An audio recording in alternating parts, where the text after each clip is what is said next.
खातोय सध्या तरी फक्त समोसा घेतलाय। आणि हे आहे कटरा शहर, थंडी पण लागते आणि घाम पण येतोय। Hi guys, good morning. तर आता वाजलेले आहेत 4। आम्ही 3लाच तयारी करायला वगैरे चालू केलेली 3ला उठून, पण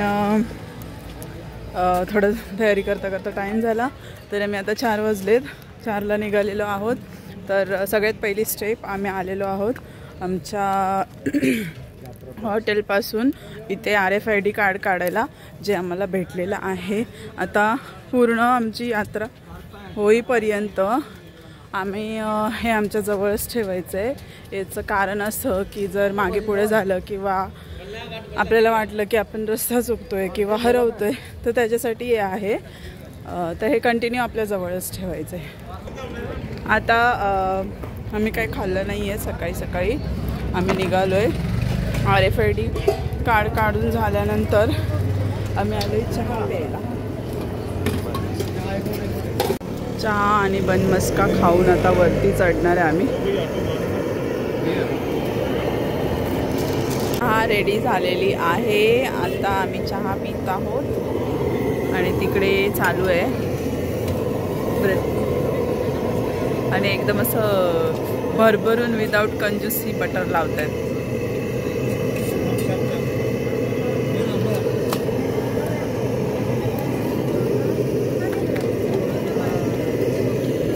आता आम्ही खात आहोत आपण मस्का विथ चाय।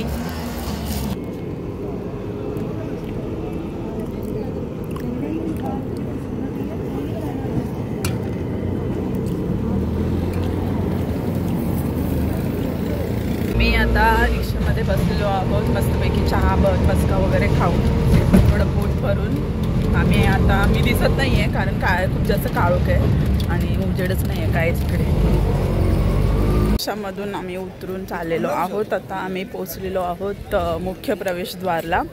तर तुम्हाला रिक्षा सोडणार आणि इथून पुढे जायचं आहे आपल्याला थोडंसं 2 मिनिटावर। हे आहे मुख्य प्रवेशद्वार। आता आम्ही थोडेसे फोटो काढले मेन गेटला। चला गाईज, आता आम्ही पुढे चाललेलो आहोत। इथून ॲक्च्युली 2 लाईन असतात, एक लेडीज आणि एक जेंट्स, पण आता गर्दी काहीच नाही आहे इथे।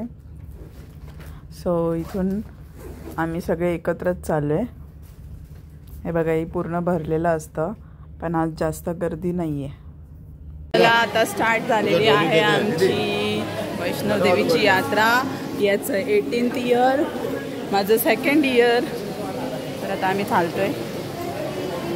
आता थोडा अंधार आहे त्याच्यामुळे काही दिसत नाही आहे बाहेरचं। तर आता आम्ही चालत चालत पुढे आलेलो आहोत। प्रथम दर्शन आपलं असतं बाणगंगेचं। बाणगंगेचं दर्शन आम्ही घेतलेलं आहे। इथे आहे ते मंदिर आहे आणि याच्या खाली आहे बाणगंगा। जेव्हा देवी इथून निघाली होती तेव्हा प्रथम इथे थांबली होती, तिने आपले केस इथे धुतले होते आणि हनुमान सुद्धा तिच्यासोबत होता। हनुमानाला खूप जास्त तहान लागली होती, त्याच्यामुळे देवीने बाण मारून हे पाणी चालू केलं होतं, त्याच्यामुळे याला बाणगंगा असं नाव पडलेलं आहे। लोक पहिले इथे येतात, आपलं स्नान करतात, कितीही गार पाणी असलं तरी लोक इथे पहिले स्नान करतात आणि मग दर्शनाला पुढे जातात। बाणगंगेचं दर्शन झालेलं आहे। आता आपण पुढे निघालो आहोत। आता जशी मला माहिती होती तशा प्रकारे मी तुम्हाला एक्सप्लेन केलेले आहे। तर आता आपण पुढे निघालो।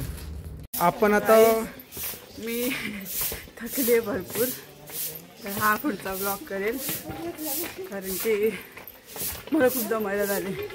हा तुम्हाला सगळी इन्फॉर्मेशन सांगेल आणि हाच पुढचा ब्लॉग कंटिन्यू करेल। ठीक आहे, आपलं हे टोटल ट्रॅक आहे। हे टोटल ट्रॅक चढायला 14 किलोमीटर आणि यायला 14 किलोमीटर, असं टोटल 28 किलोमीटरचा ट्रॅक आहे। आणि आपण आता पोचलो आहोत चरण पादुका मंदिर म्हणून आहे।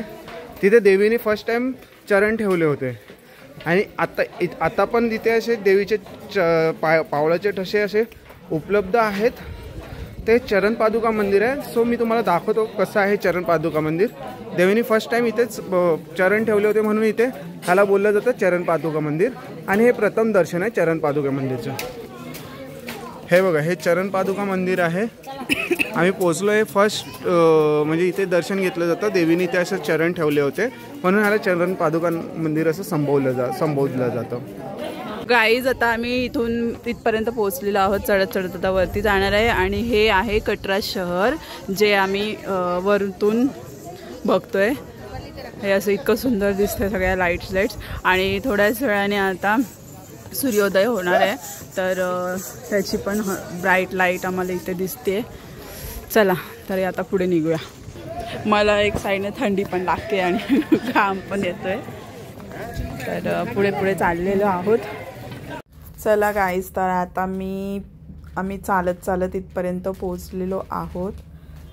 अर्धकुवारी मंदिरच्या इथे आमचं फर्स्ट होतं ते होतं बाणगंगा, त्याच्यानंतर होतं चरण पादुका आणि आता आहे अर्धकुवारी. अर्धकुवारी असं का म्हटलं जातं, कारण देवीने इथे 9 महिने ध्यान केलं होतं आणि बाहेर तिची रक्षा करण्यासाठी हनुमानजी होते. अर्धकुवारीचं अजून एक असं आहे की जसं आईच्या पोटामध्ये 9 महिने बाळ असतं तसं देवी या गुफेमध्ये 9 महिने राहिली होती, ध्यान करत होती आणि देवीने 9 महिने इथे घालवले होते. तर म्हणून याला अर्धकुवारी मंदिर असं म्हणतात. तसंच गर्भजून असं सुद्धा म्हणतात, तसंच अर्धकुवारी असं सुद्धा म्हणतात. म्हणून या मंदिराला ही 3 नावं पडलेली आहेत. आता फोटो काढलेले आहेत आपण इथे अर्धकुवारी जवळ आणि आता आपण पुढे चाललेलो आहोत. मी मस्त माझं पॅकअप करून घेतलेलं आहे. किती वाटत असलं ना इथे ऊन आहे, ऊन दिसतंय, पण असं अजिबात नाही आहे. खूप जास्त थंडी लागते आणि पाणी तर एकदम असं बर्फासारखं लागतंय. तर गाईज आम्ही आता वरती येत इथपर्यंत आलेलो आहोत. तुम्हाला माझ्या मागे दिसतच असेल. आता आम्ही सामान ठेवणार आहे सगळं लॉकरमध्ये. फ्रेश वगैरे झालेलो आहोत. सामान सगळं लॉकरमध्ये ठेवून आता आम्ही जाणार आहे दर्शनाला. बघा किती सुंदर वाटतंय ना. माता वैष्णवदेवीचं दर्शन झालेलं आहे आमचं. जोपर्यंत माताचा बुलावा येत नाही तोपर्यंत इथे कोणीच येऊ शकत नाही. फायनली आमचं खूप छान दर्शन झालेलं आहे गाईज. बोलतात ना स्वर्गापेक्षा पण जास्त सुंदर असं वैष्णवदेवीचा दरबार आहे असं वाटलं. बघा तुम्ही माझ्या मागे बघू शकता किती छान भवन दिसतंय. माझ्या पाठीसुद्धा माताचा बुलावा दरवर्षी येऊ आम्हाला हीच इच्छा आहे. आता आम्ही थोडं काहीतरी खायला बसतोय. हे बघा हे भवन आहे. इथून वरतून किती सुंदर दिसतंय. येण्याचं सुख काय आहे ना ते फक्त इथे येणारी माणसांनाच माहिती आहे. किती बरं वाटतं इथे येऊन. दर्शन करून आल्यानंतर आता थोडं आम्ही थांबलो इथे. थोडंफार काहीतरी खातोय. सध्या तरी फक्त समोसा घेतला आहे आणि लस्सी घेतली आहे आणि पनीर कॉम्बो घेतला आहे. तो येतोय आलेला आहे हा शाही पनीर कॉम्बो. त्याच्यामध्ये आहे पनीर तर दिसत नाही, आतमध्ये असेल. इथे काकडी आहे, रोटी आहे आणि आपली नॉर्मल डाळ आहे. तर आता हे खाऊया.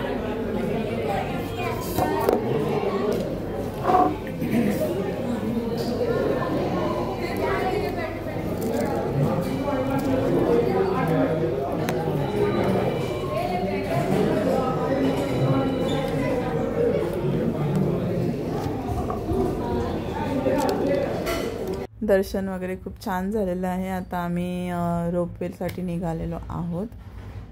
दर्शन